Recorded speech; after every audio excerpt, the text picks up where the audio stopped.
Share your story. God is so good. God is so good. Y'all know that. Y'all know that. He's excellent. There's no words to describe how good God is, how cool God is. Since my mom had passed away April 11th, I was feeling tiredness more than usual. I'd be at work and could fall asleep standing up right with my kids. That's not good. So I went to the hospital because I had pressure a few weeks after that, and they found a hiccup in my EKG. So I went for a stress test, which was no big deal. But I failed the stress test. Who does that? The treadmill and me were really fun. I had a good time. But my heart had a hiccup in it. And I thought, really, God, are you serious? Trust me, he kept saying. Trust me. Okay. Since my mom had passed away, some of my family were not very nice to me because they didn't like the stand that I had with God and where Mom was at. So there's some bitterness there. Okay, God. So after I had to go for a cardiac catheterization, God, you've healed me. Why do this? Trust me.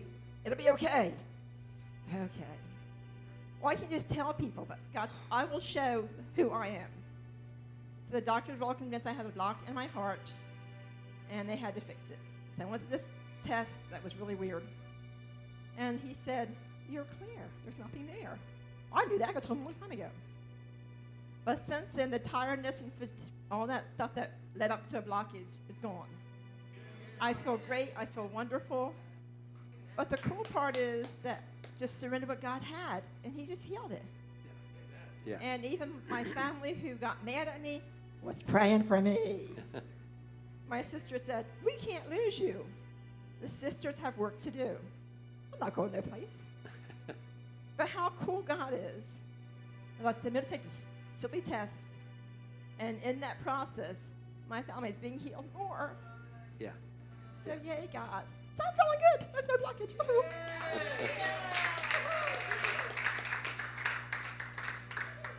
So the test showed that you had a blockage. Yes.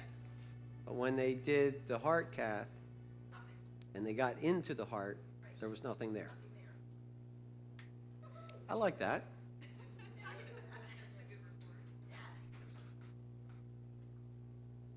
Yeah. Send me a text.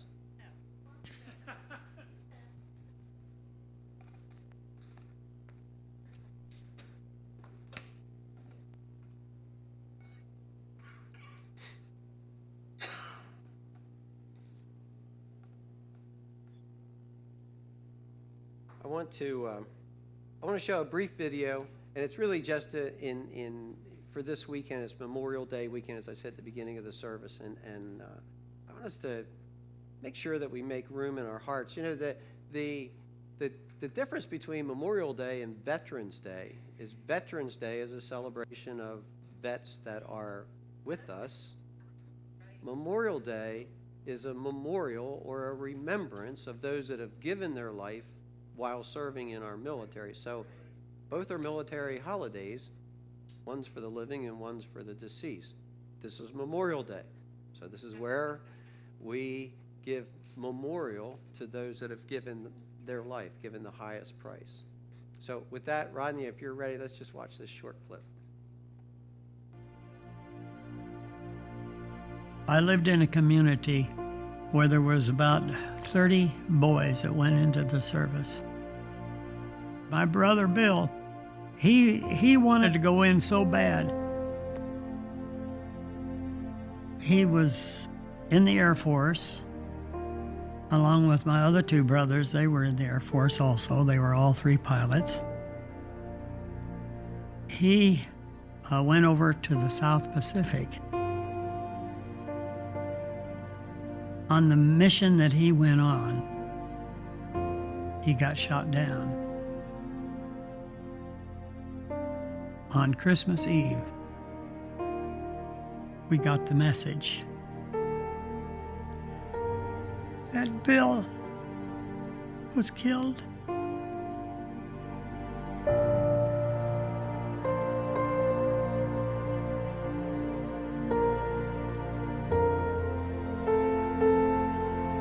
It's a beautiful thing to know even though in the midst of sadness and despair that your loved ones perished so that we might have the freedoms we have.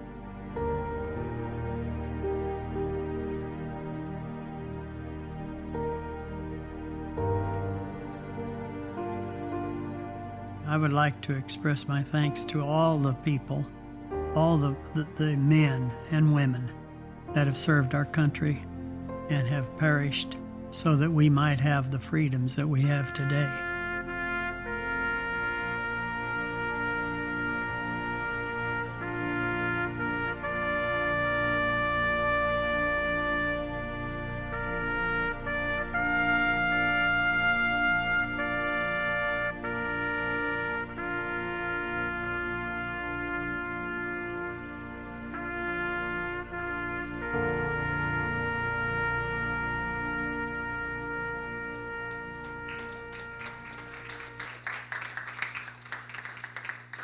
So, Father, we just pray for all the families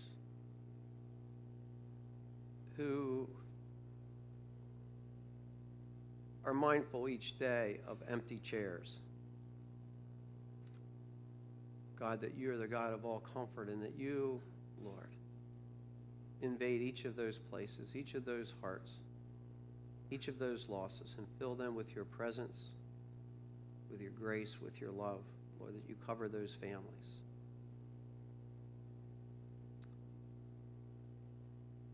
And Lord, in the midst of this, I'm just mindful that at the fullness of your kingdom, we'll learn war no more. Thank you, Lord. Amen. Also, two ways of announcements. If you didn't get the bulletin, get the bulletin. That's got all June's happenings in it. Donna Anderson's father passed away last night. So those of you that know Donna and are close to her, feel free to reach out to her.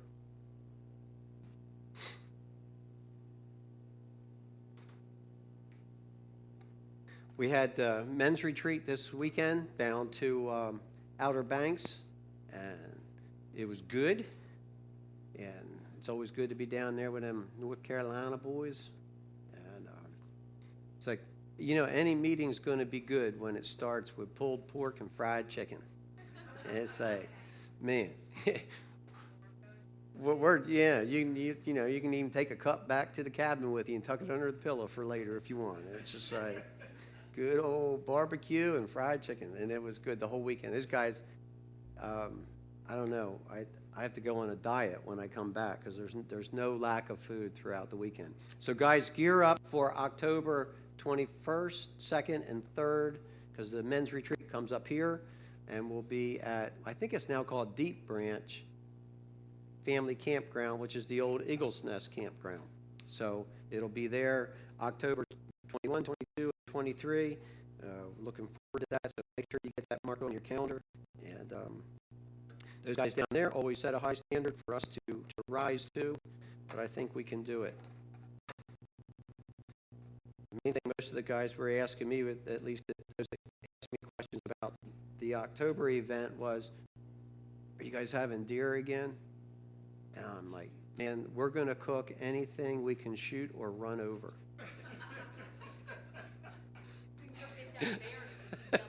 so if we can get it to quit moving, we'll fry that critter up, man. It's like we're good. So I have to tell you, there was a time in my life that was pretty true.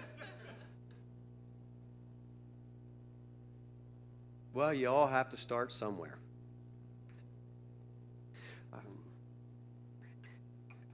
I want to kind of pick up where we left off last week on faithfulness. And, oh, that's right. Yeah, we're going to receive an offering. I think that's where I left off last week. So let's first receive the offering. Father, I just bless this house. I thank you for the faithfulness of givers. I thank you, Lord, for seed that expands the kingdom. Lord, I thank you for what you're doing in us personally and corporately. And Lord, as we move through this year, we just continue to declare over each individual and each family in the church that this is a year of expansion and legacy. And one of the things I think is important with all of us is that as believers, that we carry a focus on inheritance and legacy. That should always be something that's intertwined in what we're doing and where we're going. And I'm talking about faithfulness, but it kind of moving into that, the view of that, the question I asked the guys yesterday morning was, why do you do what you do? Why do you get up every morning and go to work? Well, I go to work because I got to pay the bills.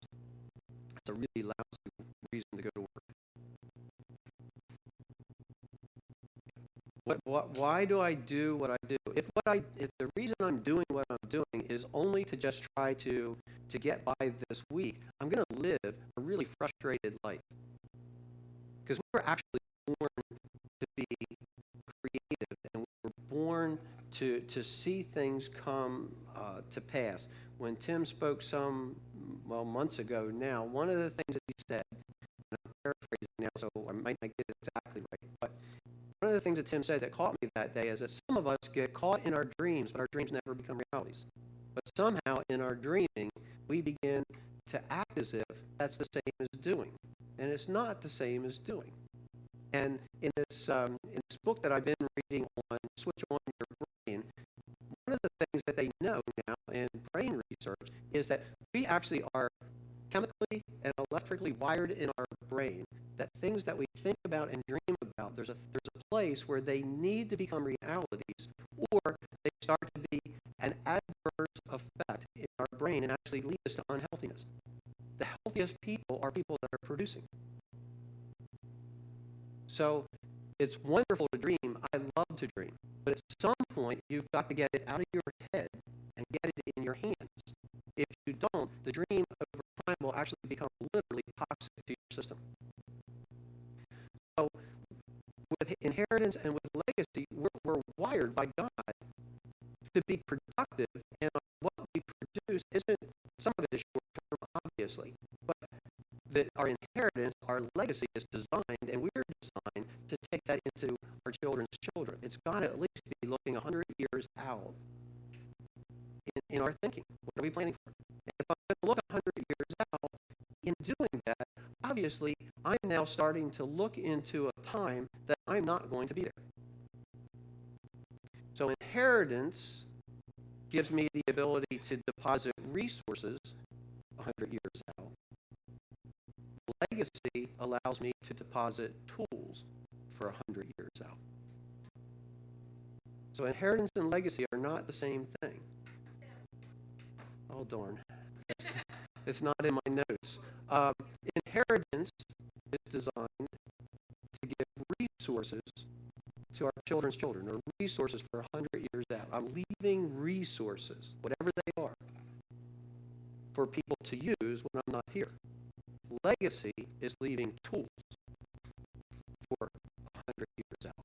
So how does that work? Well, obviously in inheritance, at some point when our will is read, what we own passes to our children or to whoever we give it to. That's a resource. So with that, there's financial increase. There's the potential for more financial increase. There's things that we have set in motion in our lifetime that our kids will take and move into their lifetime. Legacy is giving them the tools, the ability, the understanding to take the inheritance and prosper. So if I'm going to leave legacy, that's more than just putting it in my will. Legacy is relational. Inheritance is more just foundational. I'm not sure what would be a good word to put here, but legacy is relational in that in order for me to impart legacy to you, I've got to have a relationship with you. Somehow there has to be a dialogue or an exchange between us for legacy. Now, I tried to find this yesterday, and I didn't use it because yesterday because back it up, and I don't like to use things I can't back up. With you guys, I'm a little sloppy. So you can... You trust us. I do, because you guys are smart, and I know you'll get out there and you'll dig this stuff out. But it is there. I have seen it. I just couldn't find it. So you can go dig it out. But with John Rockefeller, as his children were coming along, his wealth was increasing. All that the Rockefeller family brought and brings with it. One of the things that he would do on a consistent basis, he would have what were called family gatherings. But the family gatherings were not for chicken and dumplings on Sunday afternoon. And the family knew when he called for a family gathering, you need to be there. Because to not be there means you could be cut out of inheritance. And when he had family gatherings, what he would do, because he had been a collector of art, he had taken his wealth and he had distributed it out into a lot of things, both personally and then gave tons and tons and tons of millions of dollars into universities and all kinds of other things.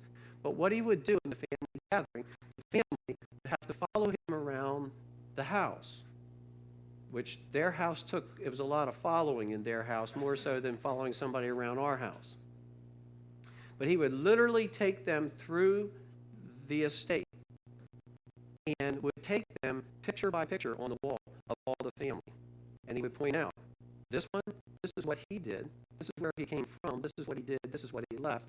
This one, this is what he's doing, this is where, and he would literally recount the legacy of the Rockefeller family.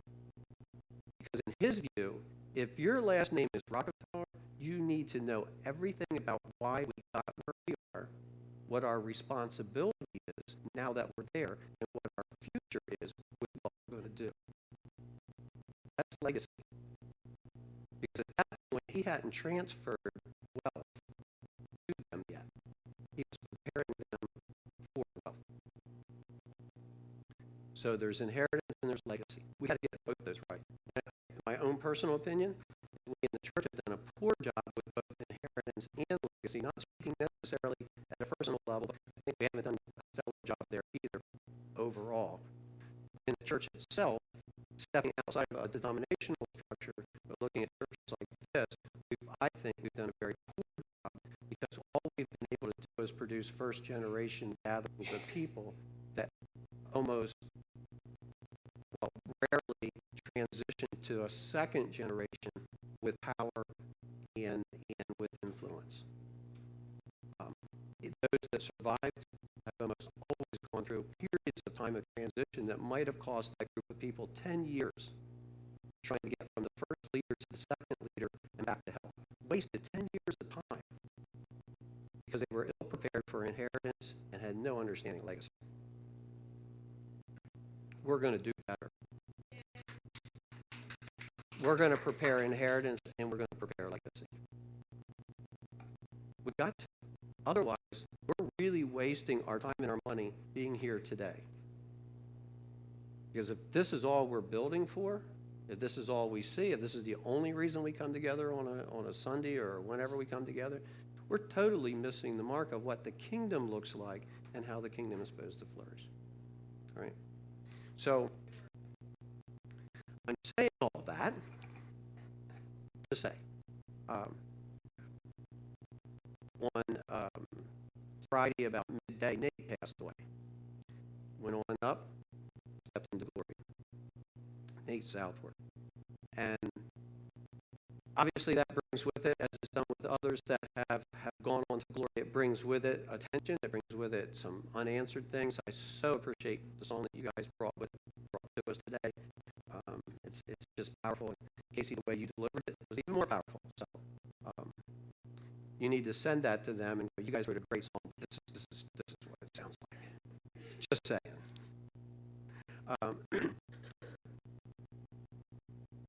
So every time we, I struggle with words because we have all the cliche words that go with what we all say when somebody dies. But in the kingdom, there's a different set of words, and we've got to adjust to those words. So You know, it's easy to say, wow, we have another loss. And it is a loss. I'm not minimizing that. But again, it's like, what are we building towards? God somehow has this view that in humanity, we move from generation to generation. And the previous generation, at some point, we say goodbye to all of them. Those that get healed, those that don't. Those that have been healed, we're all going to die on another day, no matter how glorious the healing was today, right? So God has this view of us coming onto planet Earth, engaging Him, having a journey with Him, but our journey doesn't end at death. Obviously, we all know that. Our journey continues on. So, yes, there's a loss, and we feel that, and we need to be honest with our emotions. We need to be honest with our pain. We need to be honest with our sense of loss. But it's not just a loss. If we really are Christ followers, I don't stop being a Christ follower when I breathe my last breath. I'm still just following Him. Except the glass that I saw through dimly, I now see face to face. The fractured glory that I enjoyed here, I now have the fullness of that glory there. So yes, we feel a sense of loss. Yes, we feel a sense of separation. And again, please don't hear me minimizing that at all. We need to know how to mourn well. But with Nate, one of the things that for all the stuff I don't understand, and for the various emotions that I do feel, what I see with Nate and what I've seen with others, I'm not holding this just to him, but today's Nate's day, so I'm going to use his name. What I see with Nate is Nate was a man that understood inheritance and legacy. He understood that with all the things that he was seeing, enjoying, all the places in God that he had experienced Him, the craziness that was Nate Southworth, the unpredictability that was Nate Southworth, you never knew what was going to come out of his mouth, that was Nate Southworth. All those things, he understood that he was depositing something, that he was building a legacy for people to experience Jesus in a special way that was going to carry them when he wasn't there. And he also understood and was really trying and working on this. Got cut short. But he was building inheritance, especially in the area of healing. And I can say personally, I don't know, there's been nobody I've interacted with at a very personal level that has taught me more about praying for the sick than Nate Southworth.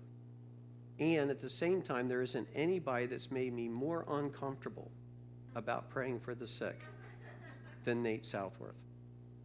Because, again, you would have no idea what he was going to do.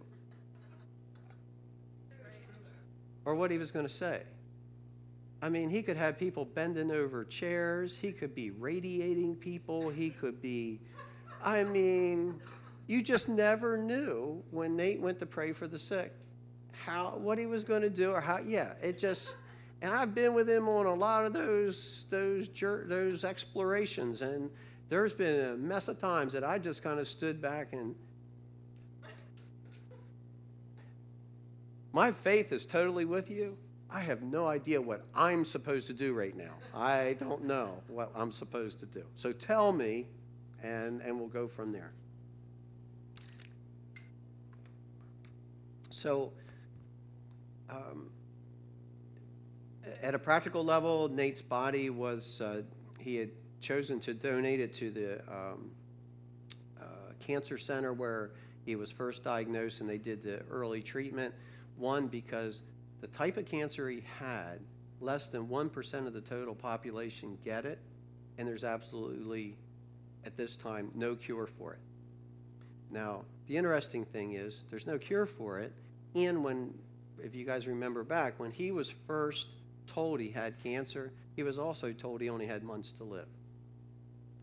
So, 3 years later, Nate goes to, yeah, yeah, and Sozos, and yeah. I mean, 3 years later, and all that Nate went through, Nate finally went to sleep and went home. So the doctors, were amazed with him from start to finish. But the one thing that when he decided to give his body for the research, the one thing the doctors wanted was the tumor. So they picked him up on Friday. He was taken over to the hospital. They did an autopsy and did what they were doing, and then he was cremated. So the memorial service, there isn't a date set for it. When we know it, we'll let everybody know.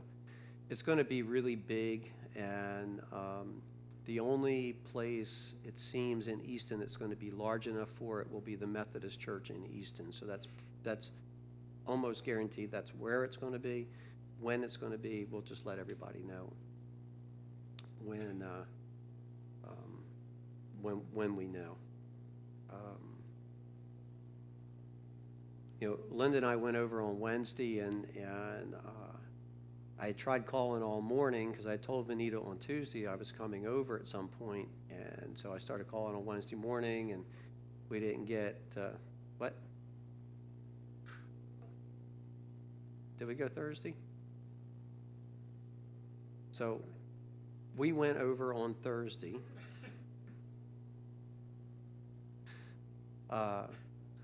So I had tried all Thursday morning to get up with Vanita, and didn't get any return calls. So I finally said to her, let's just jump in the car and go. And I had not gone over for like the week before because I had this whatever I had, and I was like, if I'm contagious, the last thing I want to do is go over and breathe on him, and then hear later, like, Nate was really starting to turn a corner, but for the better, but then he got this cold and died. I'm like, oh, thank you. I should have stayed home that day. So we went over on Thursday, and when we got there, as we were pulling up, hospice was just leaving, and he had had a rough night Wednesday night, just couldn't get comfortable. And for those of you that have walked through people with cancer, you understand that when they go through that phase. And so Vanita had called hospice. They came in Thursday morning. The hospital bed arrived. They got him all situated and bathed and quite comfortable, and had given him some medication. So we got there early in the afternoon, and Nate was lucid, and we talked, and probably talked for half an hour or so. He was struggling some. He couldn't get his tongue to work just right, which, again, if you know Nate, that wasn't necessarily a new manifestation. And but we had a good time of talking to him, and at one point he said, I don't know which way we're going. I don't know if we're going left, right, up, down. I don't know which way we're going. I said, Nate, you're just going up, buddy. There's just one direction. You're going up. We're with you. We're not going to let go. But you're going up. And talked about a couple other things, and Linda had left the room to go out to be with Vanita, and Nate and I talked for a few minutes later, and he was comfortable. He wasn't in any pain or anything, and he just finally looked at me and he goes, I just can't do anything. I just can't do anything. I'm just in bed and I can't do anything. And with that, the medication was starting to kick in, and he went to sleep, and I prayed for him again, and then went out and spent some time with Vanita. And then, of course, Friday, he passed. But my heart in this matter, I mean, there'll be a time to analyze, and there always should be. There'll still be a time where we go, okay, We're still learning this thing. How in this issue of healing, how do we move through this? How do we continue, one, to not back up? I so appreciated that song that you guys brought today. Even when I don't see the miracle, the God that I serve is the God of miracles.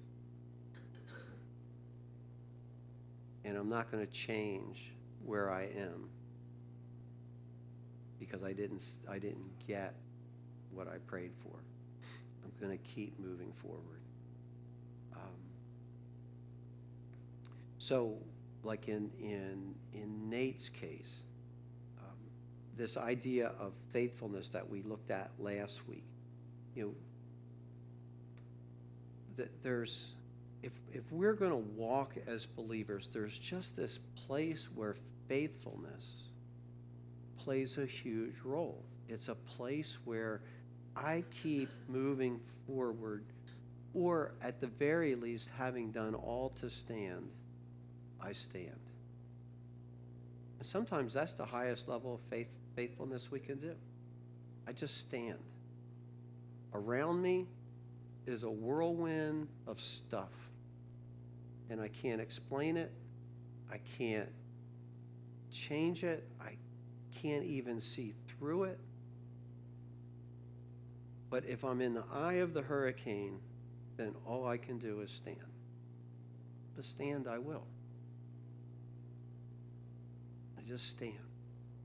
It's for Nate, I feel like that's what he saw in my conversations with him, and we've had many conversations about praying for the sick and different ones that have been prayed for, and the miracles that we've seen and the miracles that we didn't see. And we've just spent a lot of time talking about that stuff. And as I say, because he just was one of those guys that spurred in me a deeper desire to see the miraculous come in everything that we do. And he was building this inheritance for us. And he's part of our inheritance. And he's part of our legacy. He is now the one. He's not going to come in here and take the position I'm at right now. But he is one that's on the wall. We have his picture. And he's one, and as are others. Again, I'm only speaking of Nate today. But he's one, and others are too, that from time to time, we need to come into the house and have a family meeting.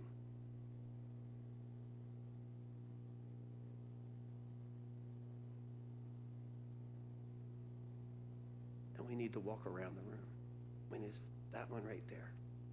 That one right there.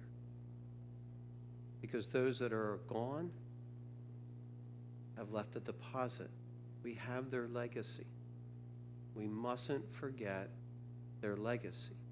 Because if we forget who they are, we lose a piece of who we are. Because we are part of what they've made us. Doesn't mean life doesn't move on. I'm not talking about being trapped in some weird time warp. I'm just saying we need to be able to take time to think and meditate on those that have been with us and what they've imparted to us and where our lives have been made richer because they're a part of it. So now Nate's another one that we hang on the wall.